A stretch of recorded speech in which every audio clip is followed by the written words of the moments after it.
Hello SSC পরীক্ষার্থী এবং class 9-10 এর যারা স্টুডেন্ট আছো তোমাদের জন্য আজকে আমরা হচ্ছে পদার্থবিজ্ঞানের অধ্যায় 4-এর যে সূত্রগুলো আছে ওই সূত্রগুলো তোমাদের সংক্ষিপ্ত আকারে পড়ানোর চেষ্টা করছি।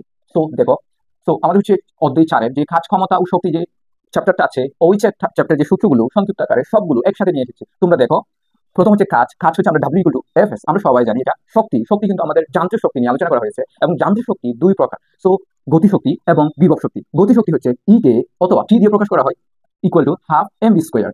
বিভব শক্তি হচ্ছে ইপি হচ্ছে W equal to M G H. So এখন হচ্ছে শক্তি দুই প্রকার এবং হচ্ছে স্প্রিং এর সঞ্চিত শক্তি।